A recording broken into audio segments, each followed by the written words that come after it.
Hello, and welcome to today's Quick Plays video on Showdown Value. Showdown Value is a post-flop concept that helps us classify our hand, but it's oftentimes misunderstood and easily confused.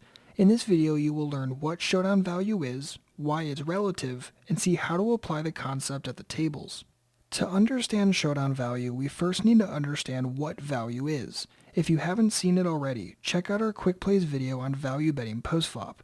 In a nutshell, a post-flop value bet is when we bet and are ahead of the range villain would continue with.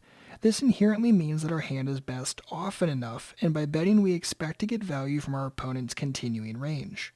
Showdown value, on the other hand, is when we expect our hand is ahead, but that a bet isn't valuable. Remember, we normally bet for one of two reasons: to bluff and get our opponent to fold better hands, or we make a value bet to get our opponent to continue with enough worse hands. If our hand has showdown value, we normally assume it's too strong to turn into a bluff, but not strong enough to warrant a value bet. Let's look at an example to make this more tangible. In this hand, we open Jack-10 suited from middle position, the button calls, and we see a heads-up flop of Queen 9-6. We continuation bet for 450, he calls. The turn is a 3 of spades, and we semi-bluff again for $11, he calls. And on the river, we catch a 10. Now what? Essentially, we can visualize our hand like this on the river. If we could bet and get enough worse hands to continue, this is a value bet. If by betting villain would not continue with enough worse hands, a bet would only turn our hand into a bluff. But if we get to showdown in this situation, especially when the river goes check-check, we expect to be ahead in non-zero percentage of the time. It's this mindset of, a bet isn't really for value, but I expect my hand would win its showdown often enough, that helps us know our hand has showdown value. Now, we can only deduce this by thinking about ranges. What range did villain get to the river with, and with what range would he give a bet action? Let's assign villain this range by the time he gets to the river: Ace-Queen, King-Queen, 9-8 suited, 8-7 suited, 7-6 suited, and Ace-Jack of diamonds. Of course, this isn't a complete nor even correct range, it just simplifies things for this example. I always ask myself if I could bet for value. But if by betting he would fold 9-8 suited, 7-6 suited, and Ace-Jack of diamonds, that means he only continues against our bet with hands that beat our pair of tens. This would not be a value bet, and instead our hand shifts towards showdown value, since we are ahead of parts of his range, but not ahead of enough of his continuing range. I always ask myself if I should turn a hand like this into a bluff.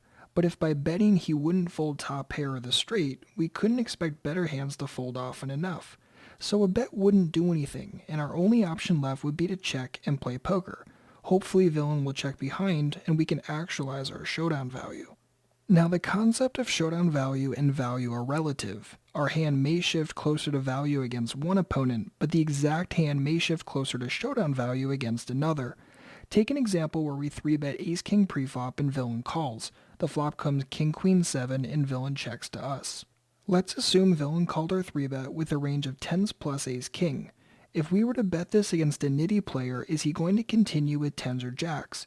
Is he ever going to fold queens, kings, or aces? Will he ever fold Ace-King? Against a nitty player, I don't expect him to continue with those worse hands, or ever fold better hands. So a bet isn't really for value in this exact spot. This means our hand shift closer to showdown value against a nitty player. But if villain were fishy, that means two things. One is that he's likely to call the 3-bet with a wider range of hands, including 9s, 8s, and Ace-Queen. And two is that he will likely call a flop bet with a wider range of hands as well.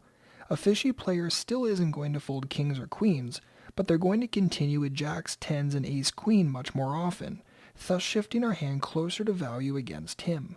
Notice how relative this is. We have the exact same hand strength against both players, a top pair top kicker, but against each one our hand shifts differently towards value or showdown value.